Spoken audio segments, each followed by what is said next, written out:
bienvenue dans Agir ensemble pour cette semaine.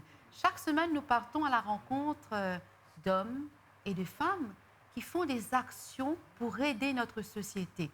Et aujourd'hui, nous nous dirigeons dans le nord de l'île Maurice pour aller découvrir le groupe Renaissance du Nord qui est représenté par son président, M. Abdellah Ibrahim. Merci d'être des nôtres aujourd'hui. Merci de nous avoir invités. Alors, avant de parler de votre groupe, nous aimerions savoir surtout pourquoi avoir choisi le social, M. Ibrahim. Très bonne question. Alors, le social, je dirais, je l'ai en moi depuis l'enfance. Je détiens de mon père, qui était aussi quelqu'un de très bénévole. Et jusqu'à son dernier jour, il nous a montré à faire le social. D'accord? Ça nous a aidés jusqu'à aujourd'hui. Donc, même dans ma vie de tous les jours, c'est ancré. Je n'y peux rien. Donc, c'est comme si j'ai la main qui gratte. Il faut faire du social. Oui. On est obligé. Alors, donc, vous êtes le président du groupe Renaissance du Nord. Certainement, les téléspectateurs connaissent ce nom parce que vous êtes très présent sur les réseaux sociaux. Mais racontez-nous aujourd'hui l'histoire de ce groupe. Comment tout cela a commencé? Alors, l'histoire, je dois commencer précisément en 2006. Oui. Le groupe Renaissance du Nord n'avait pas encore pris naissance parce que nous étions connus comme le groupe All Together. Nous étions bien sûr très actifs dans le social, aussi bien en ce qui concerne le socio-culturel. Et dès le départ, nous avons fait en sorte que cette plateforme réunisse toutes les communautés de notre île Maurice. Donc, bien entendu, il y a les musulmans, les hindous, les tamouls, ainsi de suite. Donc, ils sont tous représentés dans notre groupe. Et ce n'est qu'en 2022 que nous avons passé, en décembre, le 30 décembre 2022, là, nous avons officiellement lancé le groupe Renaissance du Nord. Tout en gardant le même esprit d'équipe, la même plateforme. Simplement, nous avons été augmentés en nombre, vu que nous avons élargi l'opportunité. Donc, ça a été bénéfique maintenant pour tout le monde du groupe. Et par quoi aviez-vous commencé à l'époque? Nous savons que vous portez de l'aide aux Alors, personnes. effectivement, nous avons débuté, si vous voulez, plus dans le socio-culturel. Là où il y avait des prières, où il y avait des gens qui en ont besoin, notre coup de main et tout. Nous avons commencé par là. Après, on a fait la connaissance de notre petit frère, que nous chérissons jusqu'à aujourd'hui, de Ryan Brett. Ryan Brett, tout le monde connaît son histoire aujourd'hui, l'île Maurice entier. Et nous avons été là tout le long du parcours, jusqu'à aujourd'hui. Et qu'est-ce que vous avez fait pour aider cette famille, justement? On a fait tout ce qu'il fallait pour, quels que soient les médicaments, venir en aide pour les médicaments pour Ryan, quels que soient pour les besoins spécifiques que Ryan avait besoin, aussi bien des besoins pour sa famille, parce qu'à force de dépenser avec Ryan, ils étaient un petit peu embarrassés eux aussi. Bien sûr. Donc il fallait faire tout ça. Et bien sûr, nous avons aussi faire en sorte, avec des sponsors, trouver les moyens qu'il fallait pour mettre Ryan bien à l'aise. Exemple, un lit médical, Oui. un fauteuil adéquat pour lui. Donc ça a été difficile, mais on l'a fait. Et où avez-vous trouvé les dons, justement? Alors les dons, comme je venais de dire, nous avons fait, du moment qu'on a fait le groupe Renaissance du Nord, nous avons 80 membres actifs, y compris 10 membres d'exécutif. D'ailleurs, je les salue. Sans eux, nous ne serons jamais là. D'accord? Et donc, nous essayons de regrouper entre nous-mêmes ce qu'il faut. Oui. D'accord? Les besoins qu'il faut, en termes d'argent ou en termes de nourriture, Donc, chacun s'associe. Bien entendu, après, nous avoir fait connaître à travers les réseaux sociaux, c'est là que ça nous a permis de nous approcher avec des sponsors Oui. qui, aujourd'hui, nous aident. Mais on ne peut pas tous les jours aller vers le même sponsor. Bien sûr. Voilà. Monsieur Ibrahim, nous voyons surtout sur les réseaux sociaux, là où vous êtes présent, que souvent vous organisez des distributions, des aides. Est-ce qu'aujourd'hui, en 2026, il y a encore des familles qui vivent dans la précarité? Je dirais oui, malheureusement. Je le dis haut et fort. Oui. Oui, il y en a encore. Et je dirais, je vais prendre le dernier exemple qu'on a fait, une distribution de vivres Oui. aux personnes démunies. Eh bien, c'était vraiment un déchirement du cœur. Quand on a vu dans quelles conditions ces gens vivaient, ils ne pouvaient pas se permettre d'avoir, comme tout le monde, 3 repas par jour. Ce n'est qu'un seul repas avant d'aller dormir. Et nous avons fait ce qu'il fallait. On a fait en sorte qu'ils ont de quoi pour avoir un repas de fête. Et là, nous avons eu un pourparler avec les exécutifs. On a décidé, on va les aider éventuellement dans la vie de tous les jours. Donc c'est un accompagnement On va les continuel. accompagner continuellement. Oui. Et qu'est-ce que vous pensez aussi faire par rapport à cette situation? Ce que j'ai compris, vous êtes présent un peu à travers l'île Maurice. On est présent à travers l'île Maurice. On ne fait pas des choses uniquement dans le Nord. Oui, Non, on ne fait pas ça que ça. oui, Donc on le fait partout à travers l'île Maurice. Et bien entendu, quand il y a des gens qui ont des difficultés, ils s'approchent vers nous. Ok, ils nous expliquent leurs problèmes. Et là, nous lançons une petite équipe qui ira vérifier tout ça sur place. Et après vérification, ça va passer dans le board d'exécutif. Et là, on va prendre la décision qu'il faut. S'il faut aller de l'avant, si c'est un genuine case, comme on dit, oui. ou on rejette le cas complètement. Mais la plupart du temps, nous essayons de faire en sorte que les genuine cases ont la priorité. Donc, toujours on fait des tris. D'accord. Et l'autre axe que vous représentez aussi, c'est concernant la santé. Vous êtes engagé, entre autres, dans la sensibilisation. Et notamment, nous avons vu contre le cancer. Pourquoi avoir choisi ce combat? Alors, avant de venir sur le cancer, je tiens à préciser Oui. que déjà dans la santé, dans notre groupe, nous avons 2 médecins Oui. qui sont bénévoles pour les gens qui en ont besoin, surtout quand on fait nos activités en collaboration avec le Blood Donors Association. D'accord. Ok. On fait souvent des dons de sang et bien sûr on a heureusement l'opportunité d'avoir un coup de main avec le SSR Botanical Garden. Le groupe exécutif nous donne l'accès au jardin, d'accord? Et aussi, en ce qui s'agit toujours pour la santé, c'est à travers les exécutifs du jardin de Pamplemousse, les exécutifs, nous avons pu faire ouvrir ce jardin au grand public de 5 heures du matin jusqu'à 8 heures tous les jours pour faire du jogging. Bien entendu, nous avons établi un track. Il y a des formulaires, il y a tout ça à Oui. remplir. Donc, il y a toutes choses à respecter. Bien sûr. D'accord?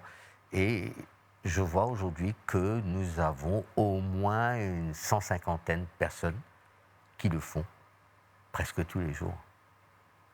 D'accord? Maintenant, je reviens à la question du cancer. Bien sûr. La question du cancer, c'était plus un hommage qu'on a voulu rendre à mon ex-président, mon défunt président, je dois dire, M. Clancy de Grand, qui nous avait quittés l'année dernière, la fin de l'année dernière. C'était dur pour nous, c'était un coup de massue. Et là, on a voulu lui rendre hommage. Et c'est là qu'on a dit, on va prendre le cancer de la prostate. Et en prenant le cancer, on a fait ce qu'il fallait, c'est-à-dire on a fait savoir un petit peu, sensibiliser la population à ce sujet. D'accord. Donc nous avons fait aussi, ce projet a été réalisé grâce aussi à l'SBM qui nous a bien aidés. Donc on a fait ça et on a fait un dépistage du cancer de la prostate pour au moins 150 personnes. Et un dépistage coûte à peu près 3 500 roupies, normalement. Oui. Donc heureusement, on a eu des sponsors. Oui. Et les gens sont venus nombreux. Ils sont venus en nombre et ça a été fait. Et dans ce même contexte, on a fait aussi bien une journée mémorable pour les femmes cancéreuses, les cancers du sein surtout. Oui. Et là, c'était en étroite collaboration aussi avec le Link to Life. Et toujours avec notre collaborateur, le Jardin Pamplemousse, qui nous avait ouvert ses portes, on a pu le faire dans un cadre idyllique pour eux. On a fait un déjeuner accompagné des jeux, des chansons, de la magie. Les dames qui étaient présentes étaient vraiment aux anges ce jour-là. OK. Et toujours concernant la santé, vous êtes aussi actif auprès des personnes en situation de handicap. Effectivement. Parlez-nous de cela. Alors, déjà, comme je vous disais tout à l'heure, donc il y avait Ryan Brett qui était dans une situation de handicap extrême. Oui. Là, tout dernièrement, nous avons rencontré un petit jeune qui n'a que 8 ans, très actif. Donc, il habite à Triolet. Je pense que les gens ont pu le voir sur les réseaux sociaux. Donc, on lui a offert aussi une fauteuil roulante qui était vraiment adaptée à lui, puisqu'il était très turbulent. D'ailleurs, il veut être prénommé Mbappé, pas son nom personnel. Donc vous avez fait un heureux aussi. On a fait un heureux aussi. Oui. On a fait un heureux aussi. Et dans le domaine de la santé, qu'est-ce que vous prévoyez à faire dans le futur, M. Ibrahim? Alors, dans le futur, dans le domaine de la santé, nous allons toujours continuer à suivre les gens du groupe Link to Life, c'est-à-dire les gens qui sont atteints du cancer, parce que malheureusement, c'est une maladie qui touche, je dirais, pratiquement une famille sur deux à Maurice, pratiquement. Et le cancer de la prostate, elle est encore un peu tabou. Ça, c'est malheureusement la mentalité des hommes.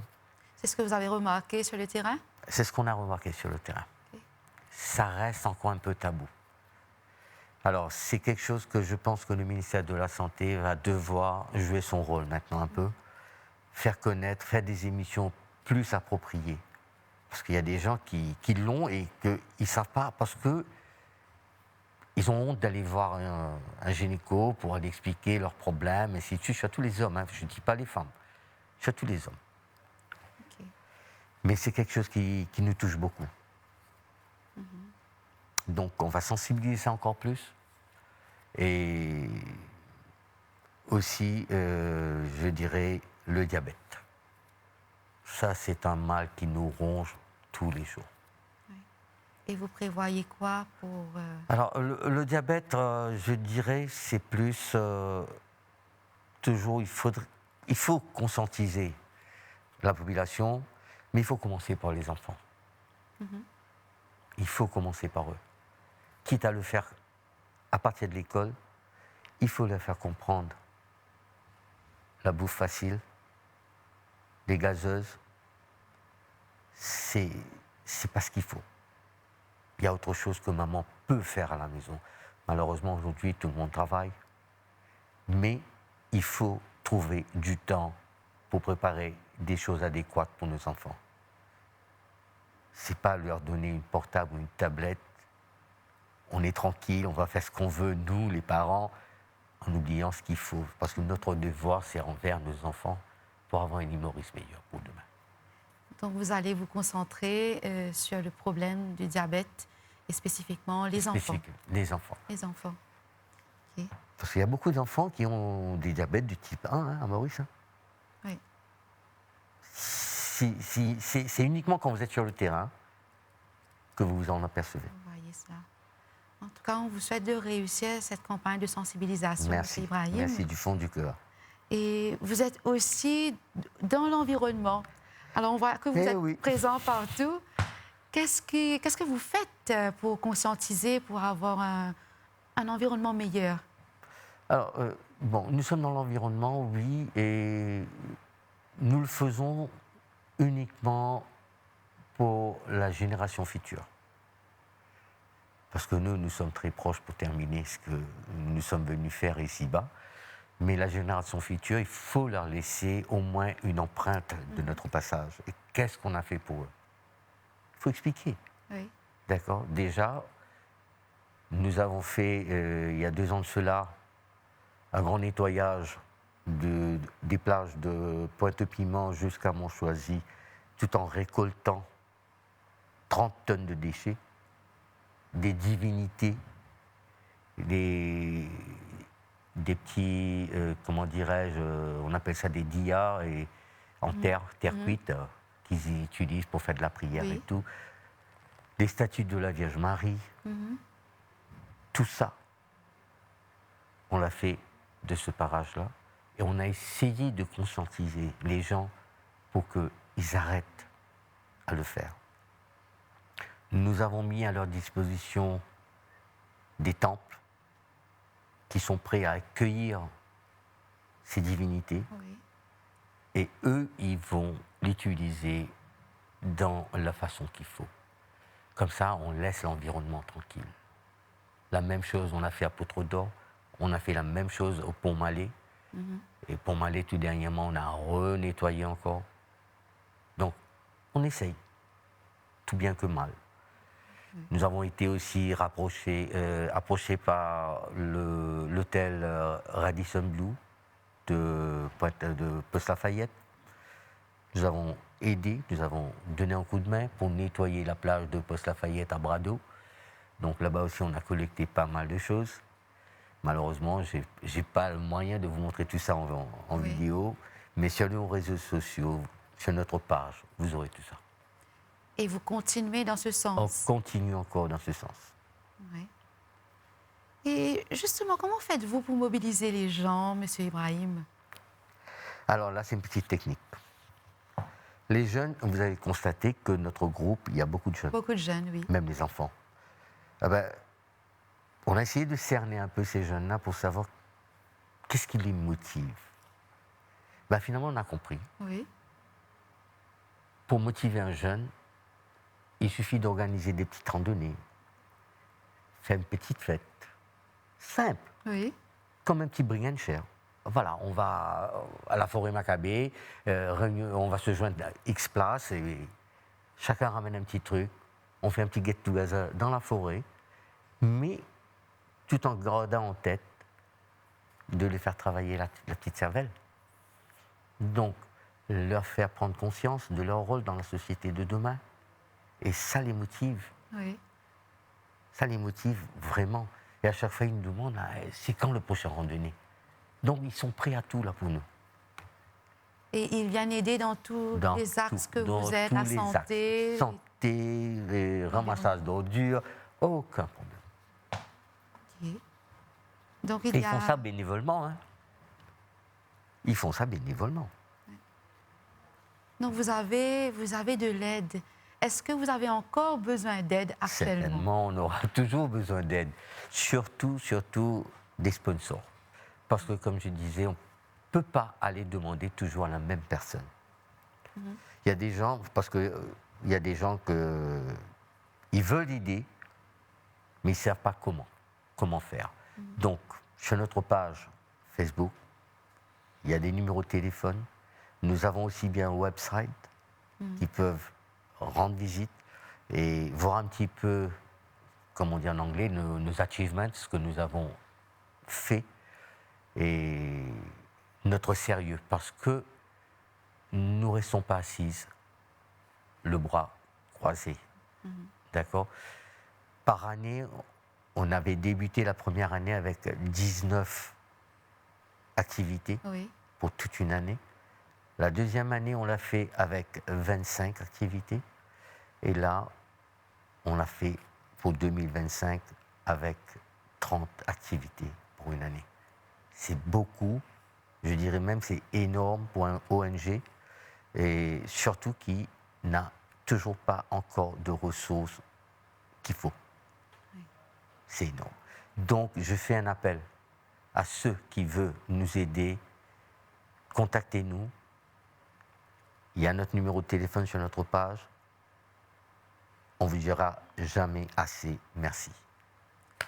Voilà, vous avez lancé l'appel aujourd'hui. Voilà. Alors, j'ai une question très importante. Quelle est votre vision pour les prochaines années? Ben, je pense un petit peu comme tout le monde, trouver un île Maurice meilleur. Et bien sûr, de voir que les gens vont pouvoir vivre mieux. C'est pas seulement nous, les ONG, qui a ce rôle à faire. Bien sûr, il y a le gouvernement, il y a d'autres ONG qui Oui. peuvent aussi faire quelque chose. Je ne dis pas qu'on fait tout nous tout seul, d'accord? Et ma vision serait, bien sûr, s'il y a d'autres ONG qui veulent collaborer avec nous pour avancer dans n'importe quel domaine, ben, on est prêt, hein. Vu qu'on veut aider tout le monde, donc on est prêt. Alors ma vision reste toujours pour que l'île Maurice soit meilleure, quelle que soit la santé, quel que soit le social, qu'elle soit meilleure. Très beau message aujourd'hui. Et pour les Mauriciens qui sont dans le besoin, peut-être il y en a qui nous regardent aujourd'hui, qu'est-ce que vous avez à leur dire? Alors je dirais à ces gens-là, aujourd'hui vous avez appris qu'il y a une porte qui est ouverte à vous. Vous avez besoin d'aide, sincèrement, prenez contact avec nous, expliquez-nous votre problème. Bien sûr, on va vérifier avant.